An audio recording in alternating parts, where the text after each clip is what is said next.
Howdy, welcome back to the shop. Hey, today we're going to build us one of those little obnoxious machinist puzzle things, you know, the cheesy nut and bolt with a nut over the top of it deals. Okay, you know what I'm talking about. This here is 1/2 inch cold rolled. It's about 7 inches long, and I'm just going to stick it in my little El Chizo ER32 collet setup here. I think I'll give it about 1.5 inches a stick out.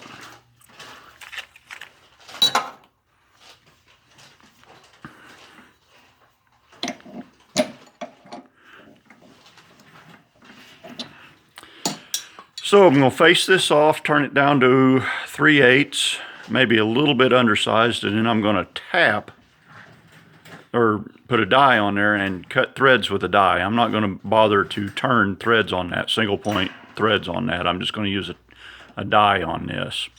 So that's what we're going to do.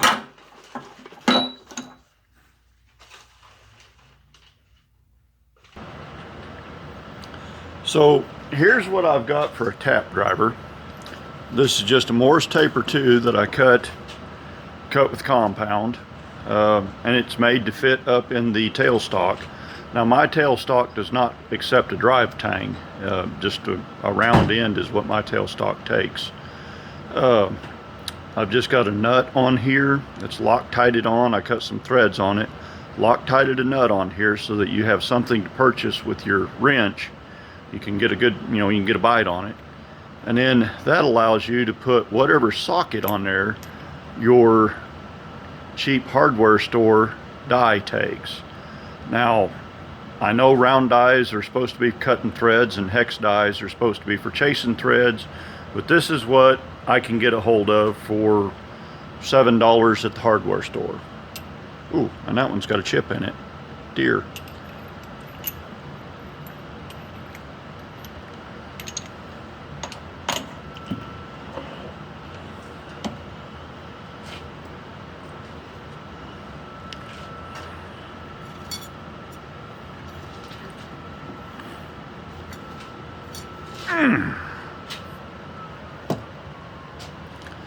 Give her plenty of squirt 'em.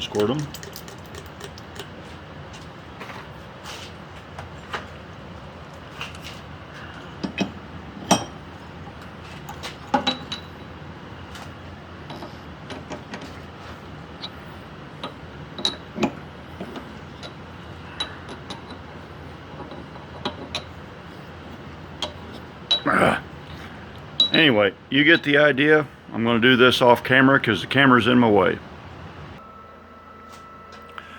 So here we've got our thread cut on the end of our little stud here, and sure enough a nut screws up on there and it's not a terrible fit.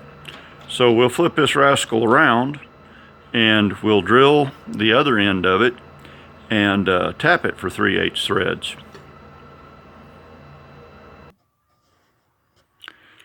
So here I'm lining up to tap that hole. I've bored in here in this 1/2 inch rod with 5/16, about 1.25 inches deep, and I aim to put just a hair more than 1 inch or so, maybe 1.25 inches. I'll go as deep as this will go, of threads in here. This is just a regular old plug tap, no big deal. Just gonna run her in there. You've seen me make these tap holders. I've done a video or maybe even 2 on these.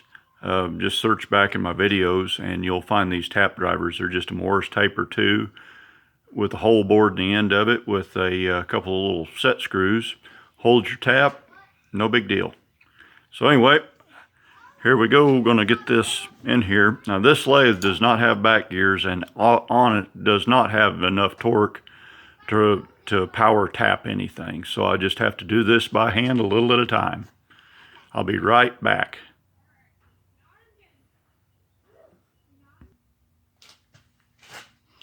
So I'm going to part this off here in a minute. And what I'm doing here, I've faced this edge off already, this end. So I'm just going to hold my scale up square on that face. And I'm going to touch my parting blade to there. Now I'm going to come back and set up my 2-inch dial indicator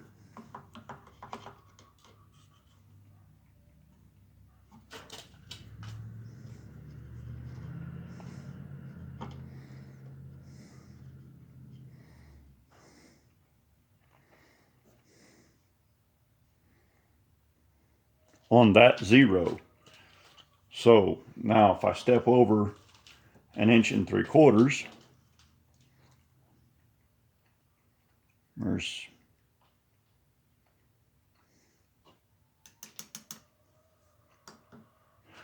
1 3/4 inches on my dial indicator.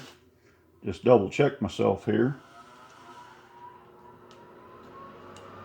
And sure enough, that's 1 3/4 inches on my scale. So there we go. Now I'm going to part that off.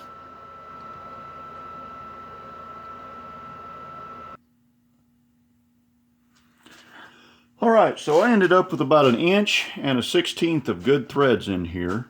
That is, I can screw a bolt in there at least 1 1/16 inches.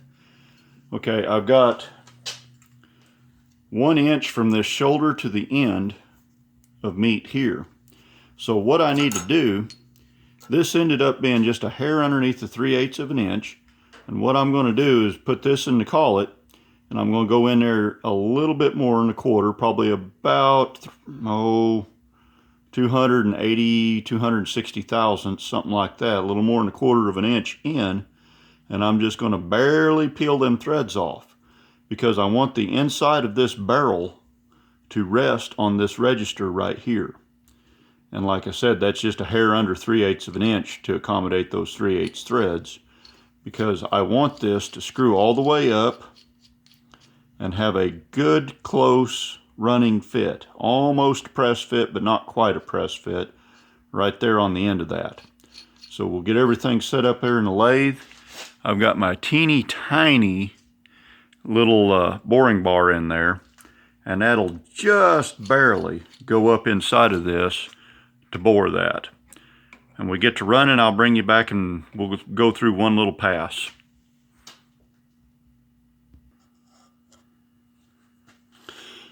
So I managed to not hit the record button, but I did get in here and I got this bored to where it's got about 3/1000ths of clearance right in this last 280 thousandths.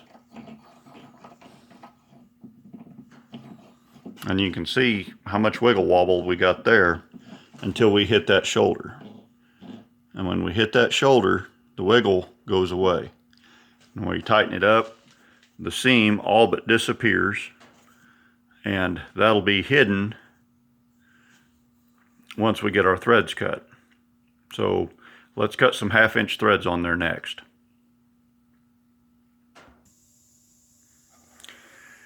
Okay, so I've got some layout dye on the part there, and while I'm waiting for it to dry, I might as well go ahead and set up to cut threads. Now this does not have a quick change gearbox. What it has is change gears. So that means every time you want to do something different, you got to spend 5 minutes swapping gears around and getting real greasy. So I'm going to go ahead and do that, and we'll be back here in a minute. Now if yins would like to see a video of, and why anybody would want to see a video about setting up your gears, leave it in the comments and I might make one. Anyway, be back in a minute. Okay, so maybe in all of the glare you can make out my layout lines here. So I'm going to come in a 1/2 inch from either end, and I'm going to make me a thread gutter. And I think I'll go down to about 420 thousandths for the thread gutter there. And if I'm remembering right, that should be just about 3 RCH smaller than my minor diameter of my threads. But I'm not fooling around with trying to look all that up. I'm just cutting a few threads here to make it look like there's threads on there. So that's my next little step, is to cut a couple of thread gutters 1/2 inch in from the edge. Now this line here, it will be the finish. This is where I'll part her off at when I'm all done. And somewhere in here is where the matching, where it comes together at, right in here somewhere. Don't know exactly where, I've lost it. So anyway, there's where we're at.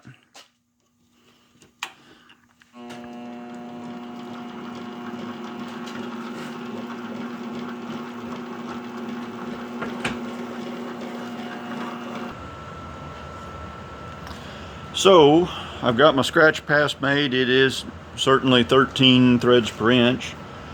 Okay, so my setup here, I'm just using a regular old triangle. I don't even know what the part number is for that triangle insert. I have a thread cutting tool on order and it should be here any day, but I want to get this thing done. I've cut threads with just a regular triangle insert before. Just go slow, take your time, it works. Don't work great, but it does work. So, time to cut some threads, slowly.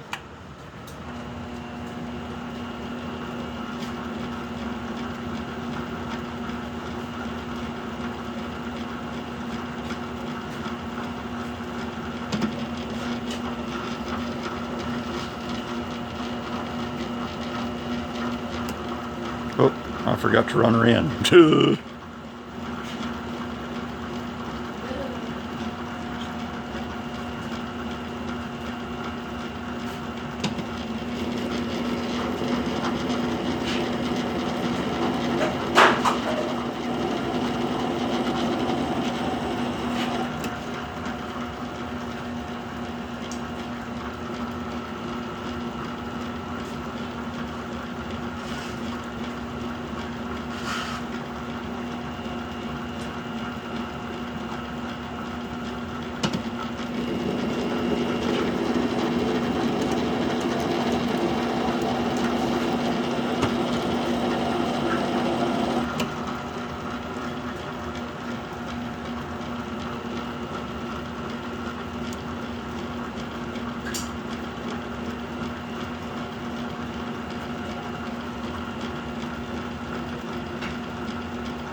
Well, you've seen dummies on the internet cut threads before.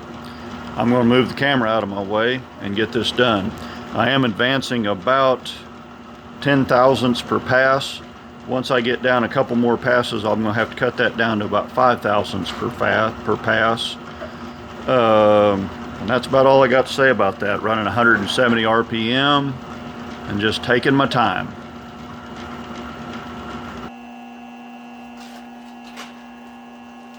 So I guess now all there is left to do is knock the hairs off of that and part her off.